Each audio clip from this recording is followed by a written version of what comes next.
할렐루야, 만민이 기도하는 집에 오신 여러분을 축복합니다. 10년 모든 성경 묵상 공동체, 오늘도 이 하루를 시작할 수 있도록 축복하신 하나님을 찬양합니다. 에베소서 2장 1절에서 3절입니다. 찬송의 삶, 그것을 가로막는 그 무엇이라는 제목으로 본문을 묵상하도록 하겠습니다. 찬송의 삶이란 무엇인가? 찬송의 삶이란 무엇인가? 여기서 찬송의 삶은 에베소서 1장에서 창세전에 하나님이 우리를 예정하신 이유, 택하신 이유, 그 목적의 삶을 찬송의 삶이다라고 그렇게 바울 사도가 말하고 있는 것입니다. 1절을 읽겠습니다. 그는 허물과 죄로 죽었던 너희를 살리셨도다. 여기서 그는 예수님이십니다. 어, 허물과 죄로 죽었던 너희를 살리셨도다. 왜 죄로 죽었던 나를 살리셨는가? 이렇게 질문하면서 이 구절을 다시 한번 보면 바로 이러한 이유 때문에 우리를 살리신 것입니다.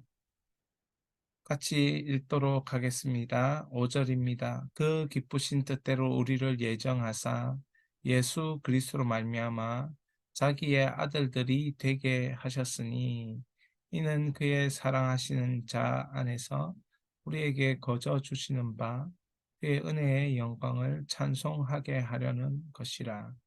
모든 일을 그의 뜻의 결정대로 일하시는 이의 계획을 따라 우리가 예정을 입어 그 안에서 기업이 되었으니 이는 우리가 그리스도 안에서 전부터 바라던 그의 영광의 찬송이 되게 하려 하심이라. 우리는 여기서 주님께서 우리를 창조하신, 택하신 이유를 분명하게 알게 됩니다. 죄로 죽었던 너희를 살리셨도다. 왜 죄로 죽었던 너희를 살리셨는가? 하나님의 자녀가 되게 하기 위하여 살리셨다. 6절에 은혜의 영광을 찬송하게 하려는 것. 죄로 죽었던 너희를 살리셨도다. 이유가 되는 것입니다. 그리고 11절 기업이 되었으니 죄로 죽었던 너희를 살리신 이유입니다. 12절 영광의 찬송이 되게 하려고 죄로 죽었던 우리를 살리신 것입니다. 우리는 깨닫습니다. 사도 바울은 지금 우리의 삶을 막고 있는 그 무엇이 있다는 것을 알려주는 것입니다. 2절입니다. 그때에 너희는 그 가운데서 행하여 이 세상의 풍조를 따르고 공중 권세 잡은 자를 따랐으니 곧 지금의 불순종의 아들들 가운데서 역사하는 영이라. 여기서 그때에는 죄로 죽었던 때의 모습을 말합니다. 너희는 그 가운데서 행하여 이 세상의 풍조를 따르고 세상의 풍조를 따랐던 그때, 공중 권세 잡은 자를 따랐던 그때, 불순종의 아들들 가운데서 살면서 그 역사하는 영을 따랐던 그때를 말합니다. 내가 없고 공중 권세 잡은 자가 나를 죽음의 힘으로 끌고 다니는 그때를 말하는 것입니다. 공중 권세 잡은 자가 뭔가? 불순종의 아들들 가운데서 역사하는 영은 뭔가? 이런 질문을 해볼 수 있습니다. 공중의 권세 잡은 자를 따랐으니, 다시 말하면 공중 권세 잡은 자를 따르고 있기에 바울 사도는 본질상 진노의 자녀라고 말하는 것입니다. 이것은 창세기 3장의 사건이 기원이 되는데 그 말씀을 살펴보도록 하겠습니다. 창세기 3장 4절입니다. 뱀이 여자에게 이르되 너희가 결코 죽지 아니하리라. 하나님께서는 아담과 하와를 창조하시고 에덴에 두시면서 그들에게 모든 것을 맡기시고 모든 것을 누릴 수 있도록 하셨습니다. 그럼에도 불구하고 단 한 가지만 금령하신 것이 있습니다. 바로 선악과입니다. 선악과를 왜 하나님이 아담과 하와에게 주셨습니까? 그 선악과를 보면서 하나님이 계시다. 하나님이 계시다. 그래서 하나님과 나를 분명하게 구분하는 경계가 바로 선악과이죠. 나는 모든 것을 할 수 있습니다. 나는 모든 것을 누릴 수 있습니다. 그런 자가 바로 아담과 하와입니다. 그러나 하나님과 내가 다른 것이 있습니다. 하나님은 하나님이시고 나는 하나님의 피조물입니다. 알게 하는 것이 선악과라는 것이죠. 그래서 그 선악과, 그 알게 하는 선악과를 먹으면 하나님 죽는다라고 분명히 말씀하시고 금하십니다. 그런데 이 뱀이라는 공중권세 잡은 자가 무엇이라 이야기합니까? 결코 죽지 아니하리라. 결코 죽지 아니하리라. 거짓을 말하고 있는 것입니다. 하나님을 대적하고 있는 것입니다. 하나님의 뜻을 거스리고 있는 것입니다. 너희가 그것을 먹는 날에는 너희 눈이 밝아져 하나님 같이 되어 선악을 알 줄 하나님이 아심이니라. 이것이 속이는 말입니다. 하나님 같이 된다라고 그렇게 말함으로 해서 하와는 하나님 같이 된다고, 하나님과 내가 경계선이 없어진다고, 내가 하나님의 피조물이 아니라고 이런 생각을 품게 만드는 말이 하나님과 같이 되어입니다. 6절입니다. 여자가 그 나무를 본즉 먹음직도 하고 보암직도 하고 지혜롭게 할 만큼 탐스럽기도 한 나무인지라. 여자가 그 열매를 따먹고 자기와 함께 있는 남편에게도 주매 그도 먹은지라.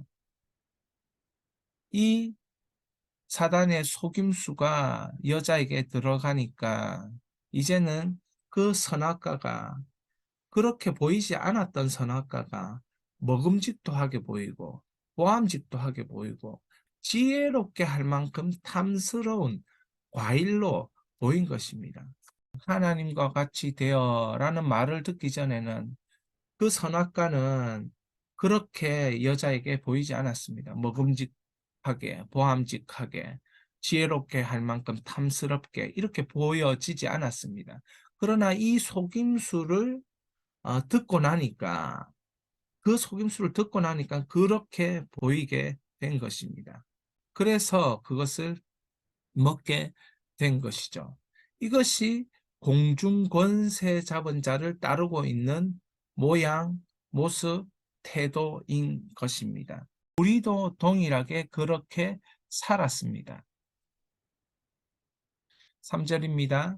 전에는 우리도 다 그 가운데서 우리의 육체의 욕심을 따라 지내며 육체와 마음이 원하는 것을 하여 다른 이들과 같이 본질상 진노의 자녀이었더니 하나님의 은혜 전 나의 생활 방식을 바울 사도는 지적하고 있는 것입니다. 공중권세 잡은 자를 따를 때의 모습, 마치 창세기 3장의 그 사건이 그대로 묘사되는 우리의 삶을 사도 바울은 지적하고 있는 것입니다. 존 스토트 목사님은 우리는 죽었다. 우리는 노예가 되었다. 우리는 정죄받았다. 이것으로 이 3절을 표현했습니다. 다시 말해 하나님 은혜 받기 전에는 우리는 죽은 생활 방식, 노예의 생활 방식, 정죄받은 생활 방식을 가지고 살았다는 것입니다. 그러므로 하나님의 은혜의 이 개입이 나의 생활 방식을 바꾼다. 이 3절을 자세히 살펴보면 전에는 우리도 그 가운데서라고 말했습니다. 은혜 받기 전에라고 말씀드릴 수 있습니다. 육체의 욕심을 따라 지내며 이것은 정서적 타락을 의미합니다. 그리고 육체와 마음이 원하는 것을 하여 육체가 원하는 것, 신체적 타락입니다. 마음이 원하는 것, 이성적 타락입니다.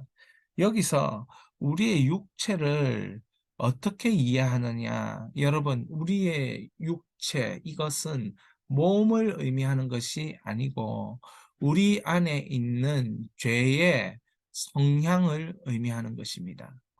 우리가 죄악의 본성을 가지고 있기 때문에 육체의 욕심이 정서적 타락, 육체가 원하는 것은 신체적 타락, 마음이 원하는 것은 이성적 타락.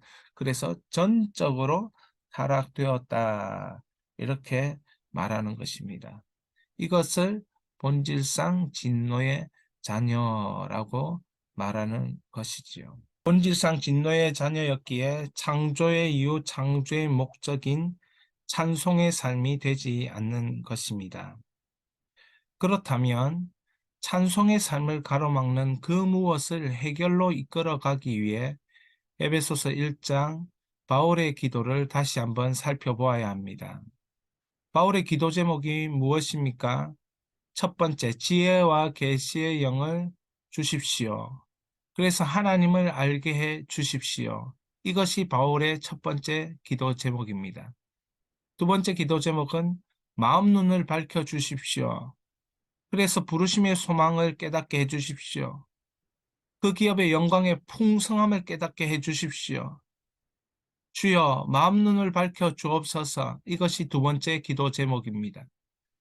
세 번째 기도 제목은 주님의 역사하심, 주님의 그 놀라운 통치하심을 깨닫기를 원합니다. 베푸시는 능력의 그 크심을 알게 하여 주시옵소서. 경험하게 하여 주옵소서. 그 크심을 누리게 하여 주시옵소서. 이것이 세 번째 기도 제목이었습니다. 그래서 바울의 기도를 끊임없이 생각하며 찬송을 가로막는 그 무엇을 해결해 나가셔야 합니다. 끊임없이 우리는 기도해야 됩니다. 이 세 가지 기도 제목으로 지혜와 계시의 영을 주옵소서. 마음 눈을 밝혀 주시옵소서. 베푸시는 능력의 지극히 크심을 알게 하여 주옵소서. 누리게 하옵소서. 경험하게 하옵소서. 이렇게 끊임없이 기도할 때에 찬송의 삶을 가로막는 그 무엇을 해결할 수 있습니다. 에베소서 1장 12절로 매일매일 순간순간 자신의 영적 상태를 점검하라. 12절입니다. 이는 우리가 그리스도 안에서 전부터 바라던 그의 영광의 찬송이 되게 하려 하심이라. 매일매일 순간순간 내가 하나님의 영광의 찬송이 되고 있는가, 되어가고 있는가, 영광의 찬송으로 살고 있는가, 영적 상태를 점검해야 됩니다. 이렇게 할 때에 끊임없이 부딪히게 되는 것이죠. 하나님의 창조의 목적을 따르는 자인가, 아니면 공중 권세 잡은 자를 따르는 자인가. 우리 이 시간에 기도할 때에 창조의 목적을 따르는 자 되게 하여 주옵소서. 영광의 찬송을 부르는 자 되게 하여 주시옵소서. 우리 주여 한번 부르고 기도합니다. 주여